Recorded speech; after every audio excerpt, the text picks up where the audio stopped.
Our next speaker is a young lady who has fallen prey to the treacherous arms of a government caught in vitriolic overtures and direct humiliation of a young Bahamian daughter, one who supports this party, but one who would have been victimized for simply being who she is as a hometown girl. One we who are very proud of in the PLP. And like anyone else in a free and loving country, you can be who you want to be with respect and decorum.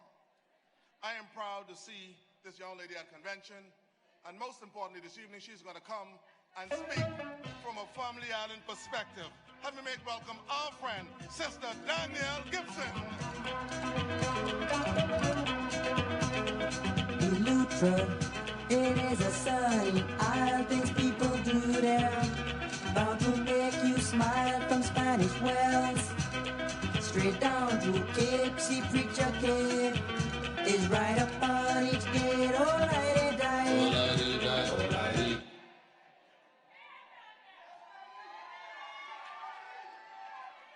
I stand on the protocol already established. 2 months after returning to work from maternity leave, I received a phone call and instructions to appear to the main office in Nassau on the following Monday. I waited for about 3 hours in the hallway, and finally, I was summoned into the conference room. And it took less than 5 minutes to give me a letter to vacate the government office. Between the salutation and the signature of the termination letter, there was no mention of a reason for dismissal. No explanation, no reason, nothing. In that 5 minutes, I joined the over 5,000 people on the unemployment line.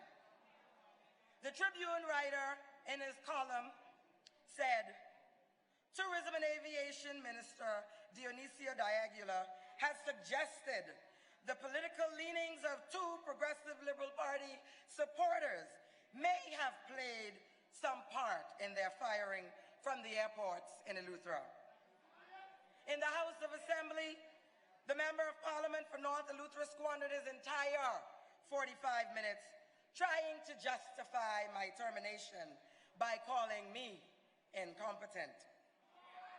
To add fuel to the fire, most recently, the Minister of Tourism and Aviation in the House of Assembly outrightly admitted that both he and the newly appointed head of the Department of Aviation lacks specific knowledge in the aviation sector, yet he felt justified in making the appointment. So what do you call that? Fairness? Justification? No. That is blatant victimization. While many of you may be unbothered by the political landscape, as most of my associates who choose not to get involved are, you would be quick to say, that's what you get for opening your mouth. That's why you don't get involved in politics. Then there's my favorite.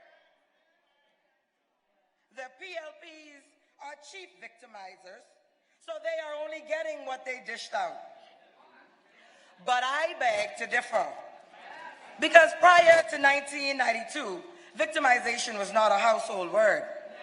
It was in 1992, immediately after the first victory of the Free National Movement, we saw the evil of victimization spread. The then Prime Minister beamed with pride, and he gleefully exclaimed that he had fired the maids, and he had fired the gardeners, and he had fired the cooks. That was the beginning of the demoralization of our people.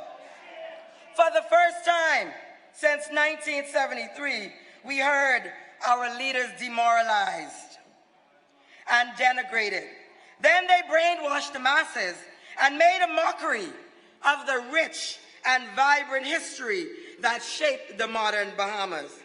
They lambasted our founding fathers, and they made PLP a bad word. But the record will reflect that it was not the PLP who fired over 5,000 Bahamian men and women. But the Minister of Finance had the audacity to state that it would get a lot worse before it got better, and that the government would need to implement so-called austerity measures. It is now crystal clear that the bulk of those so-called austerity measures were to fire Bahamians.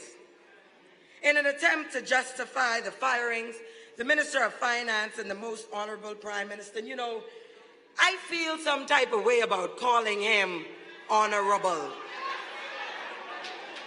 Because there is no honor in sending men and women home without justification, except that they are PLP or they might be PLP.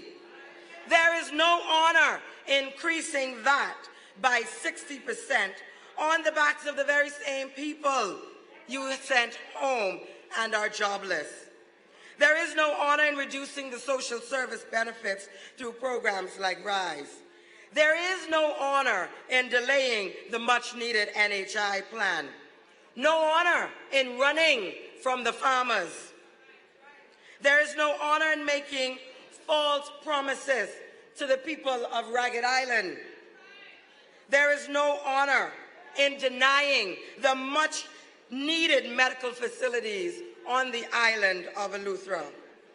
And there's no honor in the mixed up and corrupt deals as we have seen with the fake signing of Oban, the $65 million purchase of an empty shell known as the Grand Lucayan, the post office saga, PPL board dismissal, and there's no honor in taxing the dead. There is no honor in painting the country as corrupt when you yourself have much to answer to on the issue of corruption. My fellow Bahamians, let us never forget how many brothers and sisters are suffering under this so-called People's Time government. Bring the water, hold the torch, tell the FNM we can't take this no more. Even the people who voted them in are in deep regret. But I tell you, in 2022, when the Progressive Liberal Party becomes the next government of the Commonwealth of the Bahamas, we must be our brothers' keepers. We must put an abrupt end to the senseless and petty acts of victimization. They have gone low, but we can still go high. In 2022, when the Progressive Liberal Party regains the government, we must return to the sobering words in the preamble of our Constitution, and we must again be, and I quote, a political organization established by the Founding Fathers to seek and secure the improvement of the lives of the poor, the downtrodden, and the dispossessed, and to bring hope and promise to the young. It goes on to say, with our heads and our hands lifted high in praise, let us continue to be a beacon of hope to the people of the Commonwealth of the Bahamas.